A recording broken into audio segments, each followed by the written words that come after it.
নৈরাজ্যের নেপালে শান্তি ফিরবে কবে, কিভাবে? এই প্রশ্নের মধ্যেই বড় হয়ে দাঁড়িয়েছে আর একটা আশঙ্কা। প্রায় 15,000 কয়েদি জেল ভেঙে পালিয়েছে। তারা কি তাহলে ভারতে ঢোকার চেষ্টা করতে পারে? সীমান্তে একের পর এক আটকে সেই আশঙ্কাও বড় হয়ে দাঁড়াচ্ছে। এখন যে দুর্নীতি আর স্বজন পোষণের বিরুদ্ধে নেপালে জেন জির আন্দোলন, সেই দুর্নীতিতেই কি বিদ্ধ এই রাজ্যের শাসক দল? আজ মহেশতলায় শাসক কাউন্সিলরকে চোর স্লোগান তুলে ধাওয়া করলেন স্থানীয় বাসিন্দারা, আবার তাদেরকেই সিপিএম বলে দাগিয়ে দিলেন শাসক কাউন্সিলর। আগামী 1 ঘন্টায় তা নিয়ে আলোচনা চলবে। শুরুতে আজকের গুরুত্বপূর্ণ বিষয়, নেপালে জেল পালিয়ে ভারতে ঢোকার চেষ্টা, সীমান্তে পাকড়াও একাধিক কয়েদি। পশ্চিমবঙ্গ সীমান্ত, বিহার সীমান্ত, উত্তরপ্রদেশ সীমান্তে একের পর এক পাকড়াও হয়েছে, আটক করা হয়েছে। কার্কি নাকি কুলমান, নেপালের পরবর্তী প্রধানমন্ত্রীকে আজই সিদ্ধান্তের সম্ভাবনা। অন্তর্বর্তী সরকারের প্রধান কে হবেন? এবার কি জেনজির মধ্যে বিভাজন? আন্দোলনের হ্রাস নিয়ে দুই গোষ্ঠীর মধ্যে সংঘর্ষ। এই আন্দোলনের কৃতিত্ব কে নেবে, তাই নিয়েই মারামারি।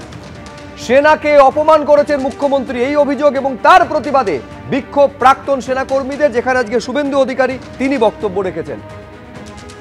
কিন্তু শুরুতে আপনাদের এই মুহূর্তে নিয়ে যাব সীমান্তে। এই মুহূর্তে নেপাল বিহার সীমান্তে রক্সৌল থেকে আমাদের প্রতিনিধি সন্দীপ সরকার রয়েছেন। আমি সন্দীপের কাছে এইটা জানতে চাইবো, সন্দীপ, নেপাল থেকে তুমি ঘুরে এসেছো, নেপালের একাধিক ছবি, একেবারে চমকে দেওয়ার মতন ছবি দর্শকদের দেখিয়েছি।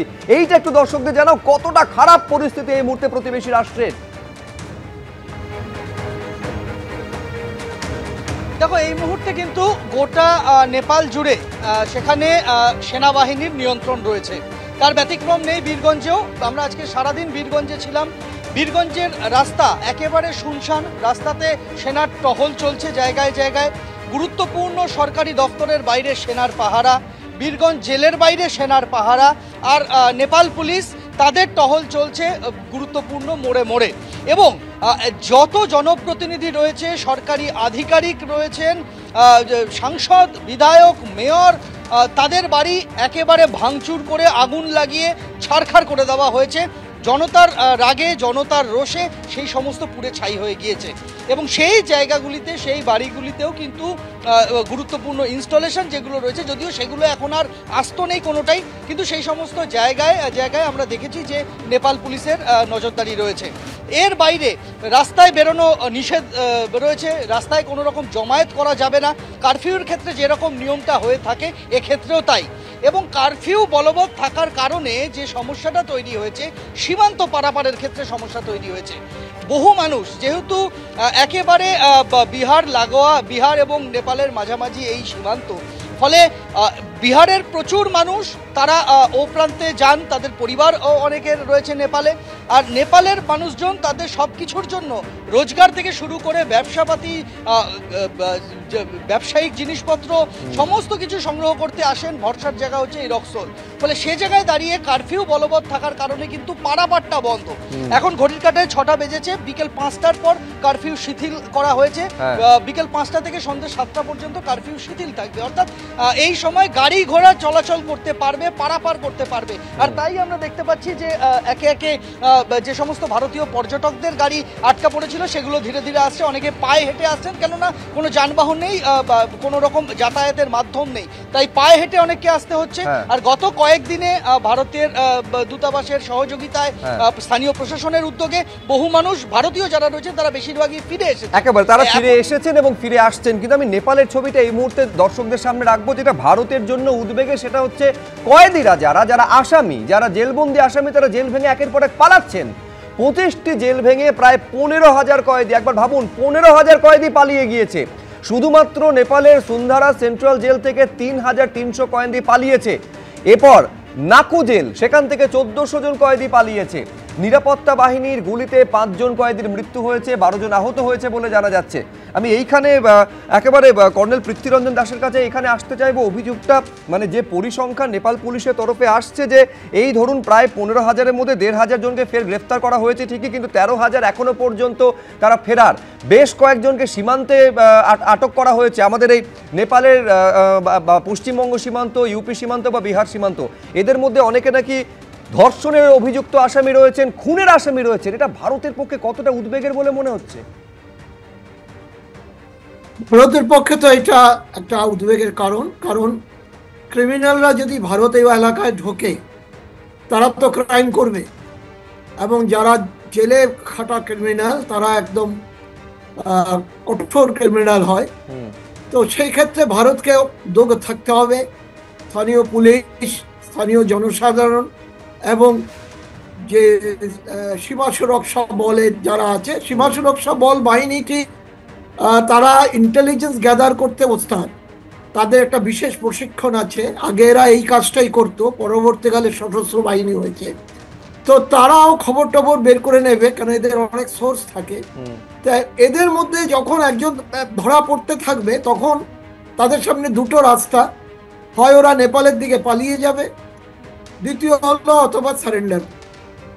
এবার আশঙ্কার জায়গাটা হচ্ছে, এটা তো ধরুন বাংলাদেশের মতো নয় যে কোনো কাঁটাতারের বেড়া রয়েছে, পুরোটা তো 17 কিলোমিটার হচ্ছে, পুরোটা হচ্ছে আপনার ওপেন বর্ডার।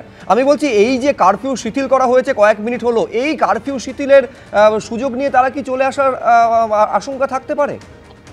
আসবে, তবে কি এই সীমান্ত এলাকায় ভারতের যে জনসাধারণ, ভারতের দিকের যারা জনসাধারণ, তাদের সাথে এসএসবির সম্পর্ক অনেক ভালো। তো তারা যদি অ্যালার্ট হয়ে যায় তারা এই ব্যাপারে সচেতন হবেই। ভারত বাংলাদেশ বর্ডারে যেমন কিছু মানুষ আছে যারা নাকি ভারতকে সহযোগিতা করতে চায় না, তারা ওপারের লোকেদের সহযোগিতা করতে চায়, এখানকার সীমান্তে সেটা নয়। তো সেখানে এরা খবর টবর পেয়ে যাবে, যেটাকে বলা হয় হিউম্যান ইন্ট। বেশ, আমি শুধু এখানে একটা ছবি দর্শকদের দেখাই, সেটা হচ্ছে একজন মেয়র যিনি কাঠমান্ডুর মেয়র বালেন শাহ, যিনি প্রধানমন্ত্রীর অন্যতম পদপ্রার্থী। এবার আরেকজন মেয়র, ইনি হচ্ছেন বীরগঞ্জের মেয়র, তার বাড়ি এবং দফতরে আগুন ধরিয়ে দিয়েছে বিক্ষোভকারীরা। ছবিটা রাখবো আপনাদের সামনে। এই রাজেশ মান সিং, তার দুটি বাড়ি, সেখানে আগুন ধরিয়ে দেওয়া হয়েছে এবং সেখানকার পরিস্থিতি এবিপি আনন্দর ক্যামেরায় ধরা পড়েছে। দেখুন একবার। একদিকে যখন নেপালের কাঠমান্ডুর মেয়র বালেন শাহ ক্রমশ প্রধানমন্ত্রীত্বের দৌড়ে এগিয়ে যাচ্ছেন, নেপালের পরবর্তী প্রধানমন্ত্রীর চেয়ারে বসার ক্ষেত্রে তার নাম অত্যন্ত গুরুত্বের সাথে বিবেচনা করা হচ্ছে, আর অন্যদিকে আরেক মেয়র যিনি এই বাড়িতে থাকতেন, রাজেশ মান সিং, এখানে তার বাড়ি, তার পাশেই তার আরেকটি বাড়ি, যে বাড়িতে তার যাবতীয় দলীয় কাজকর্ম, প্রশাসনিক কাজকর্ম সেগুলো করা হতো, সেই বীরগঞ্জের মেয়র, তার বাড়ির এই চেহারা। তার দুটি বাড়িতেই ভাঙচুর চলেছে। সাধারণ মানুষের ক্ষোভ যেমন একদিকে মিউনিসিপ্যালিটিতে আছড়ে পড়েছিল, ঠিক সেইভাবেই মেয়রের বাড়িও বাদ যায়নি। আমরা দেখতে পাচ্ছি সেই মেয়রের বাড়ির এই চেহারা। বাইরে থেকে আগুনের লেলিহান শিখা একেবারে গোটা বাড়িকে যেন পুড়িয়ে কালো করে দিয়েছে। আমরা দেখতে পাচ্ছি যে সেই বাড়ির ভেতরের দিকের অংশ, তা কিন্তু প্রত্যেকটা ঘর একেবারে পুড়ে গিয়েছে। দেয়ালের ফল সিলিং, ছাদের দেওয়ালের পেন্টিং, সমস্ত কিছু কিন্তু পুড়ে গিয়েছে। এই অবস্থাতে বাড়িটা দাঁড়িয়ে রয়েছে। স্থানীয় মানুষজন তারা যখন এই বাড়িতে আসেন তখন তার পরিবারের সদস্যদের সঙ্গে নিয়ে নিরাপদ জায়গায় চলে গিয়েছিলেন মেয়র রাজেশ মান সিং, এবং তারপর নির্বিবাদে এই জায়গাতে তাণ্ডব চলে এবং ভাঙচুরের ঘটনা ঘটে। পাশেই আরেকটি বাড়ি আমরা দেখতে পাচ্ছি, সুবিশাল বাড়ি, এখানে মূলত তার দলীয় কাজকর্ম সারতেন এই বীরগঞ্জের মেয়র। সেই বাড়িতেও কিন্তু একই রকমভাবে ভাঙচুর করা হয়েছে। দুটি বাড়িতেই এই মুহূর্তে নেপাল পুলিশের তরফ থেকে নিরাপত্তাজনিত কারণে তালা ঝুলিয়ে দেওয়া হয়েছে। কারফিউ চলছে, সাধারণ মানুষের জমায়েতের অনুমতি নেই, রাস্তায় কোনো ভিড় দেখা মাত্রই সেগুলিকে ছত্রভঙ্গ করে দেওয়ার নির্দেশ রয়েছে। এই রকম একটা পরিস্থিতিতে দাঁড়িয়ে রয়েছে গোটা বীরগঞ্জ। সুবীর রায়ের সঙ্গে সন্দীপ সরকার, এবিপি আনন্দ, বীরগঞ্জ, নেপাল। দেখুন, এই অন্তর্বর্তী সরকার গঠনের যখন তোড়জোড় চলছে তখন জেনজির সঙ্গে বৈঠকে নেপালের রাষ্ট্রপতি এবং সেনাপ্রধান, তিনটে পক্ষ রয়েছে, একটা জেনজির প্রতিনিধি, একটা নেপালের রাষ্ট্রপতি এবং তৃতীয়ত হচ্ছেন সেনাপ্রধান। এবং এই বৈঠক যখন চলছে ভদ্রকালীতে নেপালে সেনার যে সদর দপ্তর, সেখানে একেবারে সরাসরি সংঘর্ষে জড়িয়ে পড়ছেন যারা জেনজির দুটো পক্ষ রয়েছেন। ফলে যে জেনজির একটা ঐক্যবদ্ধ আন্দোলন দেখা যাচ্ছিল সেখানেই সরাসরি সংঘর্ষে জড়িয়ে পড়ছেন। দাবিটা হচ্ছে, মূল বিষয়টা হচ্ছে যে আন্দোলনের রাশ কার হাতে থাকবে, নেতৃত্ব কে দেবে। আমি এইখানে প্রদীপদার কাছে আসতে চাইবো। তার মানে কোথাও কি মনে হচ্ছে জেনজির এই আন্দোলনের মধ্যে বিভাজন ঘটছে? তার মানে বিভাজন ঘটছে নাকি ঘটানোর পেছনে একটা ষড়যন্ত্র কাজ করছে?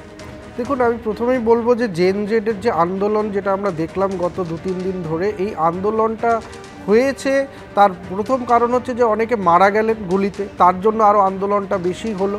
কিন্তু এখন যে আন্দোলন করার পরে কি করব, কোন পথে যাবে নেপাল, এইটা নিয়ে কিন্তু বিভিন্ন মত পার্থক্য রয়েছে এবং সেই জন্যই এই গোষ্ঠীগুলো এক একজন মানে এক এক রকমভাবে বোঝাচ্ছেন নেপালি জনতা, ছাত্র যুবদের।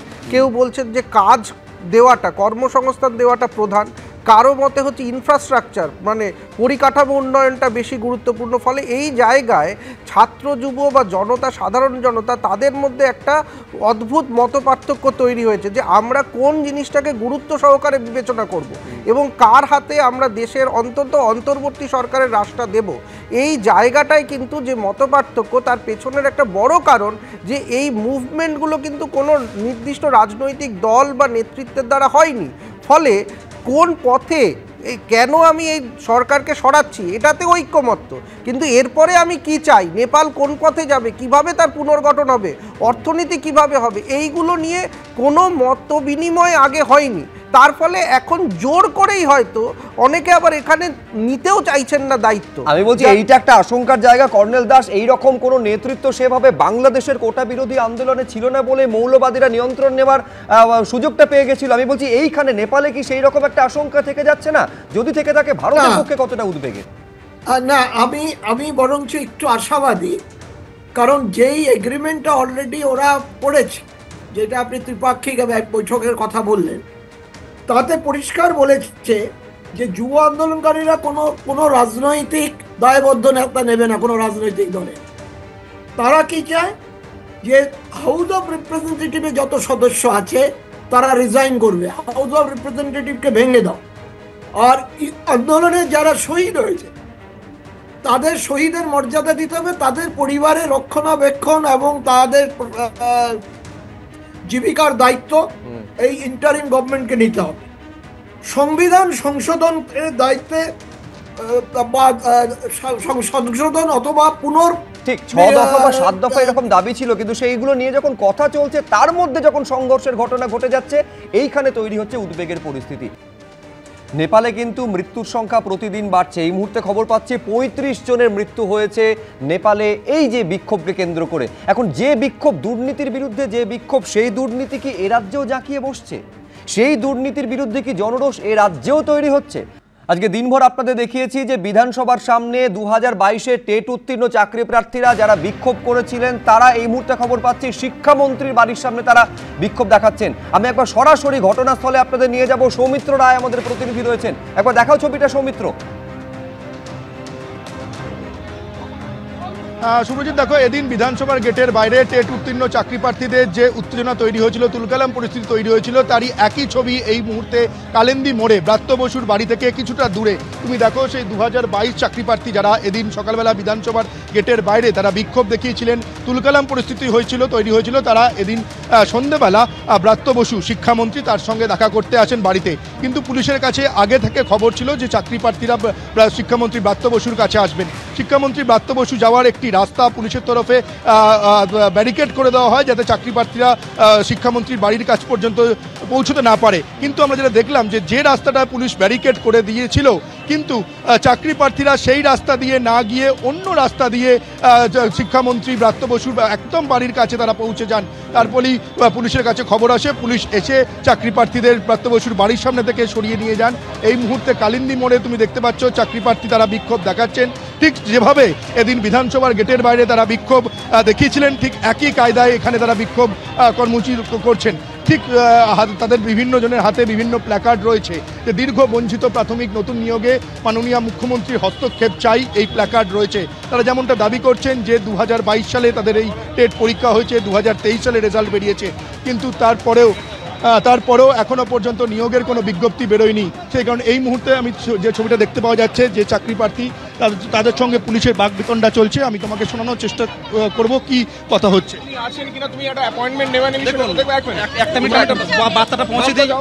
দেখুন, 2022 সালের এইরকম সেপ্টেম্বর মাসে আমাদের প্রাইমারি শিক্ষক নিয়োগের নোটিফিকেশন এসেছিল। আজকে গত 3 বছরে কিন্তু আমাদের নিয়োগ হয়নি। আজকে আমরা বিধানসভা অভিযান করেছিলাম মুখ্যমন্ত্রীর হস্তক্ষেপের দাবিতে। তারপরে প্রেস কনফারেন্সে শিক্ষামন্ত্রী যেটা বললেন, আগে বলতেন যে 1 লক্ষ শূন্যপদ আছে, মাঝে বলতেন 50,000 প্রাইমারি শূন্যপদ আছে। ইতিমধ্যে 2215টি প্রাইমারি স্কুলের শিক্ষক নেই, আপনারা দেখেছেন। আজকে শিক্ষামন্ত্রী বললেন যে 50,000-এর দাবিটা অনেক জোর, তাই শিক্ষামন্ত্রীর কাছে এসেছি আমরা দেখা করার জন্য 2022 প্রাথমিক টেট উত্তীর্ণ চাকরি প্রার্থীদের স্বার্থে। মুখ্যমন্ত্রী বলছেন যে শূন্যপদ তৈরি সংক্রান্ত যে কাজ সেটা চলছে, তালিকা তৈরির কাজ চলছে, 2-1 দিনের মধ্যেই সেটা বেরোবে।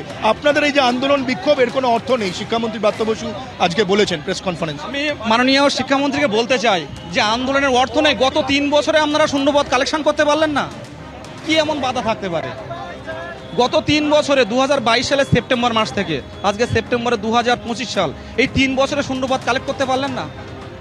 শিক্ষামন্ত্রীর কাছে বলতে চাই যে দিকে দিকে প্রাইমারি স্কুলগুলোর অবস্থা কত শোচনীয়, ছাত্রছাত্রীরা তার পঠন পাঠনের ক্ষতি হচ্ছে। একেবারে এই একেবারে দ্রুত ইন্টারভিউ এবং নিয়োগটা চাইছেন। নিয়োগটা চেয়ে তারা প্রথমে বিধানসভা অভিযান করেছেন এবং এই মুহূর্তে কালিন্দী মোড়ের সামনে শিক্ষামন্ত্রীর সঙ্গে তারা দেখা করতে চাইছেন, এই অভিযোগটা তারা করতে চাইছেন। আমি একবার দেখাতে চাইবো ঠিক কোথায় আপত্তি তাদের, কি বলেছেন আজকে শিক্ষামন্ত্রী ব্রাত্য বসু। দেখুন, এটার কোনো মানে নেই।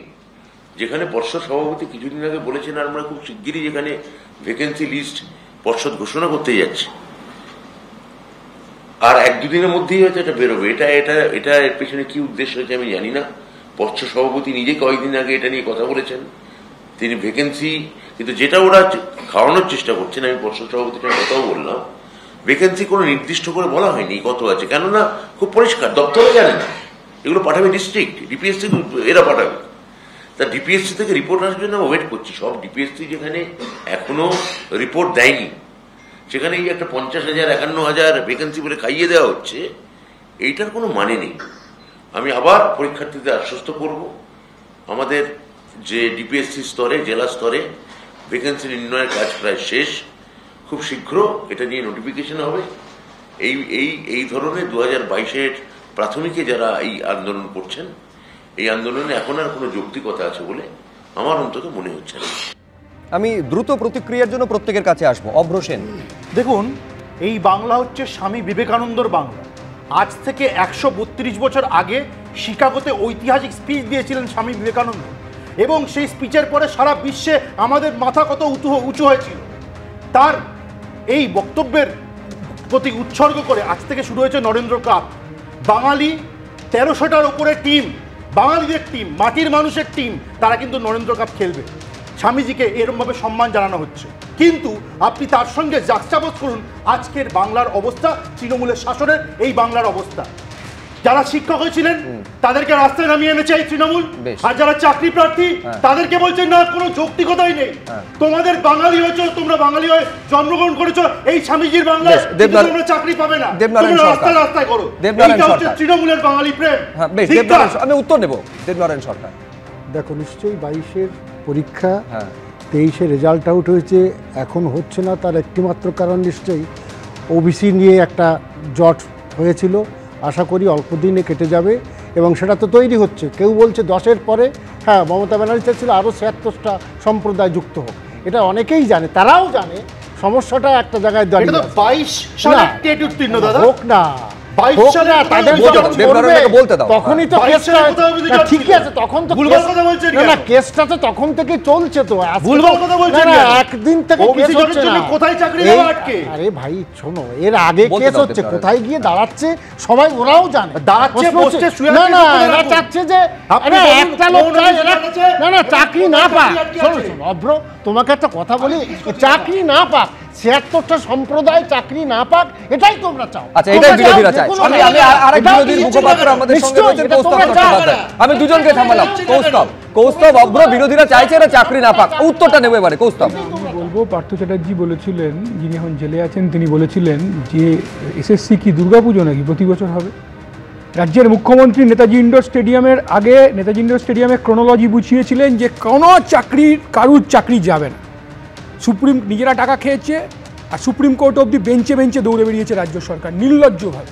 অথচ শূন্যপদও এদিকে বের করেনি, টেন্টেড তালিকাও এদিকে হচ্ছে বের করেনি।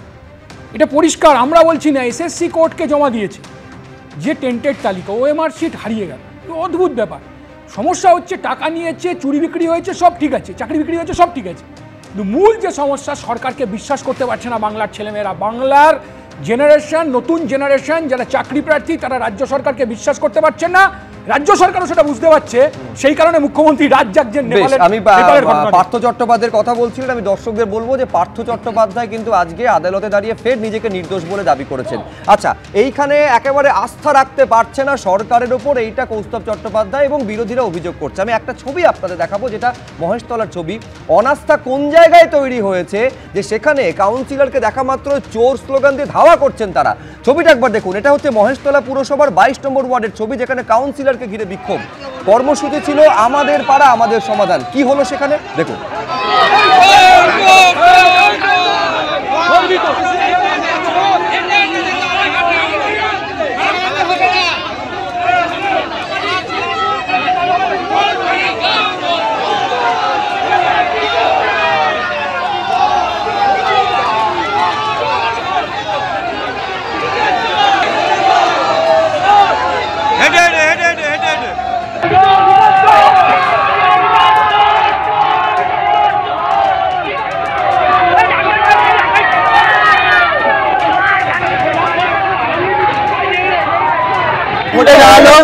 তখন বিকাশ ব্যানার্জি আমাদের বাড়িতে এলো, জড়বড়ভাবে এলো যে দাদা আমাকে এইবারে ভোটটা দিয়ে দিন, আমার তো বয়স হয়ে গেছে, আমি কিন্তু জিতে গেলে কাজ করব, আর হেরে গেলে আমি পুরো টিএমসি পার্টি ছেড়ে দেবো, এরকম ভাবে বললো। তারপর দীর্ঘ 5 বছর হয়ে যাচ্ছে, বিকাশ ব্যানার্জি কোনো কাজই করে। ডাকঘর থেকে হাল্লাপাড়া মসজিদ পর্যন্ত যে রাস্তাটার অবস্থা সব সময় ডুবে যায়, সব সময় জল, না খাল নিকাশন ব্যবস্থা ক্লিয়ার হচ্ছে, কোনো কিছু কাজই ভালোভাবে হচ্ছে না। কতবার মানুষ জানাচ্ছে, হ্যাঁ মানুষের যদি পৌরসভায় ঘর আসার প্রয়োজন হয়, কেউ গাড্ডা খোলে বিকাশ ব্যানার্জি আগে জেনে যায়, সকালবেলায় চলে আসে, কিন্তু কাজ নির্ধারিত হয় না। আমরা সরকার নির্বাচিত করেছি, কাউন্সিলর নির্বাচিত করেছি আমাদের এলাকার ড্রেন পুকুর ঘাট এগুলো পরিষ্কার করানোর জন্য, তো আমরা দেখতেছি কাউন্সিলর কোনো কাজ করে না। আমাদের নিজের গ্রামবাসীকে নিয়ে নিজেদের পকেটের পয়সা দিয়ে ড্রেন পরিষ্কার করানো হচ্ছে, রাস্তার স্ল্যাব তুলে ড্রেন পরিষ্কার করানো হচ্ছে, কিন্তু কাউন্সিলর কোনো তহবিল থেকে কিছু এখানে দেয় না। আর কাউন্সিলর কিন্তু একটাই কাজ খুব মাস্ট, সেটা হচ্ছে পুকুর যতগুলো এখানে আছে পুরো ভরাট করে কোমোটারি করে টাকা খেয়ে নিয়েছে। এমনকি গরিব মানুষরা যদি লোন টোন নিয়ে যদি ছাদ ঢালাই দেয় টালির চাল খুলে, সেখানে গিয়ে বলে দেবে 20,000 টাকা দিতে হবে। না না না, মানুষ তার ক্ষোভ জানিয়েছে, আমি চেষ্টা করছি তার প্রশমন জানাতে। কোনো বিক্ষোভ বিক্ষোভ এরা কারা? এরা আমার দলের লোক নয়, তো এরা আমাদের বিরোধী দলের লোক, সিপিএম আশ্রিত লোকরা। আমি দেবনারায়ণ সরকারের কাছে আসবো, নামটা খেয়াল করবেন, এনার নাম হচ্ছে বিকাশ বন্দ্যোপাধ্যায়। আচ্ছা, বিকাশের বাংলা অর্থ হচ্ছে উন্নয়ন। আমি বলছি স্থানীয় বাসিন্দারা এইটা বলছেন যে তিনি নামের কিন্তু প্রতি যথেষ্ট সুবিচার করেছেন, মানে নিজের প্রতি উন্নয়নটা সব করে গেছেন। যেখানে বাড়ি তৈরি হবে সেখান থেকে তোলাবাজি করেন, আচ্ছা যেখানে জলাভূমি ভরাট হবে সেখান থেকে তিনি নাকি টাকা পয়সা তোলেন, এই ধরনের উন্নয়ন করেছেন সাধারণ মানুষের দিকে তাকানো ছাড়া। একটা কথা তো বলে, আমি আগেও বলেছি, if a few drops of water are dirty, the ocean does not become dirty. Mahatma গান্ধীর কথা। ওশান কিছু অবশ্যই অবশ্যই অস্বীকার তো করার উপায় নেই। একটা রাজ্য চলছে, নিশ্চয়ই একটা অংশ তো দূর ইয়ে, আমি তো বহুবারে বলি, সেই জন্যই তো বলছি, if a few drops of water are dirty, the ocean does not become dirty. না, ডার্টি ড্রপকে টিকিটটা কে দিবে? না না, টিকিটটা দিয়েছে, অন্যায় যদি করে থাকে তাহলে জনগণই ফেলে দেবে, অসুবিধা কিছু না। আমি তো ওকে সাপোর্ট করছি না, যদি সে অন্যায় করে পরবর্তী ইলেকশনে করবে না। যারা জনগণ যদি সত্য হয়ে থাকে, অন্যায় যদি করে থাকে, আমি তো অস্বীকার করছি না, তাকে আমি সাপোর্টও করছি না। যদি ডার্টি হয়ে থাকে, জনগণ তাকে পরবর্তী ইলেকশনে তাকে সব একের জায়গা থেকে দাঁড়ালে তাকে দিতেই পারবে না, এতে কোনো অসুবিধা, আমি তাকে সাপোর্ট করছি না। নিশ্চয়ই জনগণের প্রতি না, কিন্তু মূল প্রশ্ন হচ্ছে একজন শাসক দলের কাউন্সিলরকে একটা সরকারি প্রকল্পে গিয়ে যদি চোর স্লোগান শুনতে হয়, সেটা কাউন্সিলরের অপমান, সেটা দলের ভাবমূর্তিতে কালি লাগে নাকি? আমি বলছি এত অভিযোগ কি দলের একদম উপরতলা পর্যন্ত পৌঁছায়নি, তারপরেও তিনি কাউন্সিলর পদে আছেন কিভাবে? এই অভিযোগ যদি সত্যি হয়, তিনি তো জনপ্রতিনিধি। তাও হতে পারে, কিছুটা অংশ তো আমি তো বলছি না, হয়েছে তো, আপনি তো সাপোর্ট করেন না, আপনি তো বলেছেন। আমি বলছি একটা কথা, এই দলের শীর্ষ নেতৃত্ব গলায় প্ল্যাকার্ড ঝুলিয়ে মিছিল করে, প্ল্যাকার্ডে কি লেখা? আমরা সবাই চোর। তো এই দল করার জন্য মেন ক্রাইটেরিয়া হচ্ছে চোর প্রবৃত্তি করতে হবে, চোর হতে হবে। সে কেউ 2 পয়সা চুরি করবে, তো কেউ 200 কোটি চুরি করবে। তো এই দল তো ভালো করেই জানে যে সবাই চোর, তো নতুন করে বলার কি আছে? যেখানে যাবে চোর স্লোগান শুনবে, বরং ভাগ্য ভালো গলায় জুতোর মালা পরিয়ে দেয়নি, তোমরা ভাগ্য ভালো গলায় জুতোর মালা পরিয়ে দেয়নি, তোমরা এ তো ওপেনলি চুরি করে। গর্ব করে বলে চুরি করে। আর এখন প্রশ্ন হচ্ছে কে চোর কে ডাকাত? শাসক দলের জনপ্রতিনিধিকে চোর বলে দাগিয়ে দিচ্ছেন স্থানীয় বাসিন্দারা, আবার বিরোধী দলের যারা মুখপাত্র রয়েছেন তাদেরকে আবার উল্টো চোর স্লোগান শুনতে হচ্ছে। আমি বলছি কে চোর কে ডাকাত তার মধ্যে চুলচেরা বিশ্লেষণ হতে পারে, কিন্তু এই যে আমাদের পাড়া আমাদের সমাধান এই কর্মসূচিটা 2 তারিখ থেকে শুরু হয়েছিল, 2রা আগস্ট থেকে। আজকে 1 মাসের কিছু বেশি সময় আমি 5 জায়গার ছবি আপনাদের সামনে তুলে ধরছি যেখানে শাসক দলের জনপ্রতিনিধিকে এইভাবে জনরোষের মুখে পড়তে হয়েছে।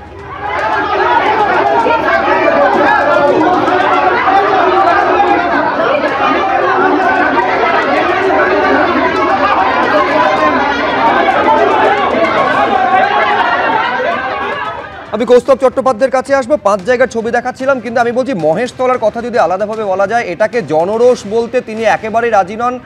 ওই কাউন্সিলর পুরোটা হচ্ছে তোমাদের রাজনৈতিক দল, তোমরা এই গোটা ঘটনার পেছনে আসলে প্ররোচনা দিয়েছো, দায়ী হচ্ছে সিপিএম। 22 নম্বর ওয়ার্ডে যারা বিক্ষোভ দেখিয়েছেন একেবারে তারা সাধারণ মানুষ। ওখানকার 22 নম্বর ওয়ার্ডে বিরাট সমস্যা আছে। এক হচ্ছে নিকাশির সমস্যা, একেবারে 500 মিটার রাস্তা ওইখানে বলছিল ওরা, দেখবেন না মসজিদ থেকে একটা মোড় অবধি একেবারে সবসময় জমা জল। আজকেও যান আপনি দেখবেন জল জমে আছে, রাস্তাঘাট বেহাল, বাইক টোটো প্রতিনিয়ত উল্টে যাচ্ছে। এখন ওখানের কাউন্সিলর দেবেন, ওখানে পাবলিক বলে, 22 নম্বর ওয়ার্ডের পাবলিক বলে যে ওখানে ইঞ্চিতে টাকা, ঢালাই হলেই টাকা, পুকুর বোঝানো ব্যাপক। এখন মুশকিল হচ্ছে উনি কাউন্সিলর আর ওনার মাথার ওপর আছে নামজাত, তার নাম হচ্ছে গোডাউন দুলাল। লোকে এখন মহেশতলার মানুষ গোডাউন দুলাল বলে ডাকে। তার কারণ হচ্ছে দেখবেন কলকাতা শহরে তৃণমূলের কাউন্সিলরদের কারোর নাম আছে গ্যারেজ অমুক, গ্যারেজ তমুক, মানে ফ্ল্যাট হলেই এখন গ্যারেজ নেয় একটা করে। মানে একজন কাউন্সিলরে 35-36টা নতুন ঢং হয়েছে, 35-36টা গ্যারেজ, সেরকম ওই দুলালের হচ্ছে গোডাউনের ব্যবসা। তো আমি বলছি যে সাধারণ মানুষ এই যে বলছে না আমার পাড়ার বুথের সমাধান, পাড়ার বুথে কিন্তু 10 লক্ষ টাকা দেওয়ার কথা, পার বুথ 10 লক্ষ টাকা দেওয়ার কথা। তাহলে এই সমাধান করতে পারবে না ওরা জানে। তার কারণ সাধারণ মানুষ ওখানে সিপিআইএম তৃণমূল বিজেপির ব্যাপার না, পাড়ায় তৃণমূলের কাউন্সিলর যখন হয়ে যায় বা কোনো দলের কাউন্সিলর হয়, সে কিন্তু শুধু তৃণমূলের কাউন্সিলর না, তার সব মানুষের কাজের সমাধান করা উচিত। যে তো শপথ নিয়েছে, কিন্তু মুশকিল হচ্ছে মমতা ব্যানার্জিও এমন একটা নীতি নিলেন যাতে এই টাকা কিন্তু বুথে খরচা হবে না, এই টাকা হচ্ছে নিচে অ্যাসেম্বলিতে এবং ওয়ার্ডে টাকা সাইফনিং হয়ে যাবে। এই টাকা এখন গরুর থেকে একটু কম টাকা আসছে, বালিপাচার থেকে একটু কম টাকা আসছে, জল মাপতে পারছেন না মমতা ব্যানার্জিরা, চাকরি চুরি তো করতে পারছেন না, এক্ষুনি আর পারছেন না, এরপর আবার লিস্ট বেরোলে নতুন এসএসসি হচ্ছে, কী করবেন দেখা যাবে। তাই সাইফনিং হচ্ছে, হাজার কোটি টাকা সাইফনিং হচ্ছে, উল্টে প্যারা টিচারদের মাইনে পাচ্ছে না। কিন্তু আমি চট্টোপাধ্যায়ের কাছে এখানে আসবো। আমি বলছি যদি পুরসভার কথা ধরেন, অর্থাৎ শহুরে ভোটারের কথা যদি ধরেন, সাম্প্রতিক নির্বাচনে দেখা যাচ্ছে যে শহুরে ভোটাররা তারা তৃণমূলের থেকে মুখ ফিরিয়ে নিচ্ছে একটা বড় অংশ, তার কারণ হচ্ছে দুর্নীতির ভুরি অভিযোগ। কিন্তু তারপরেও এটা তো নিঃসন্দেহে শাসক দলের কাছে প্রতিজ্ঞা মানবেন একটা উদ্বেগের বিষয়, তারপরেও এই অভিযোগগুলো পরপর আসছে কেন? এই কর্মসূচিতে 5টা ছবি দেখালাম দর্শকদের যে বারবার ওই একই রকম অভিযোগ, দুর্নীতি, স্বজন পোষণের অভিযোগ কাউন্সিলরকে ঘিরে বারে সামনে আসছে কেন? এটাই হচ্ছে যে তৃণমূল কংগ্রেস দলের কৌশল। আপনি দেখবেন এই রকম ভোটের আগে যে কর্মসূচিগুলো নেওয়া হয়, এই যে বিক্ষোভগুলো যাতে চ্যানেলাইজটা ভোটের বাক্সে না হয়। এই যে এখন হচ্ছে গিয়ে বুথ আমাদের পাড়া আমাদের সমাধান, বুথ ওয়াইজ কাউন্সিলর, একটা কাউন্সিলরকে আপনি সিঙ্গেল আউট করবেন কি করে? কাউন্সিলরের ওপরে তো বিধায়ক আছে, এমপি আছে, তা প্রত্যেকে তো ব্লাড ডোনেশন ক্যাম্পে বা কোনো একটা অনুষ্ঠানে ওখানে যান, রাস্তায় জমা জল তো তিনিও দেখেন, খানাখন্দ রাস্তা তো তিনিও দেখেন। কাউন্সিলরকে তার দায়িত্বটা বুঝিয়ে দিচ্ছেন না কেন? 5 বছর ধরে এখন আপনি কাউন্সিলরকে সিঙ্গেল আউট করলে তো হবে না। কাউন্সিলর তো একটা প্রশাসনিক সিস্টেমের অঙ্গ, তো সেই প্রশাসনিক সিস্টেম কি করছিল? ফলে এইটাই হচ্ছে কৌশল, যে যেখানে আপনার এই যে ক্ষোভ বিক্ষোভ, এটা হয়তো নির্বাচনী যখন বুথে যাচ্ছে তখন তার সেখানে প্রতিফলন না হয়ে এখন হচ্ছে গিয়ে প্রতিফলন হয়ে যাচ্ছে। ফলে এইবারে বলবে যে হ্যাঁ আমি করার চেষ্টা করছি, 10 লক্ষ টাকা দিয়েছি, আরও এখন টেন্ডার হবে, রাস্তা হবে, করতে করতে আবার আপনি নির্বাচনের দোরগোড়ায় পৌঁছে যাবেন। অর্থাৎ মানুষের ওপর যে পরিষেবা যে মানুষ চায়, যে সুস্থ স্বাভাবিক পরিষেবা, বিশাল কিছু নয়, একটা রাস্তা, একটা জল, পানীয় জল, শুদ্ধ পানীয় জল, এই ন্যূনতম পরিষেবা, এই ন্যূনতম পরিষেবাগুলো মানুষ এখন পাচ্ছে না। এই 5 বছর বাদে কি ঘুম ভাঙলো? মানুষ তো বলে ক্লান্ত। আজকে যখন পাড়ায় সমাধান করতে এসছে, তখন পাড়ার বিক্ষোভটা এরকম পুঞ্জীভূত হয়ে এসছে।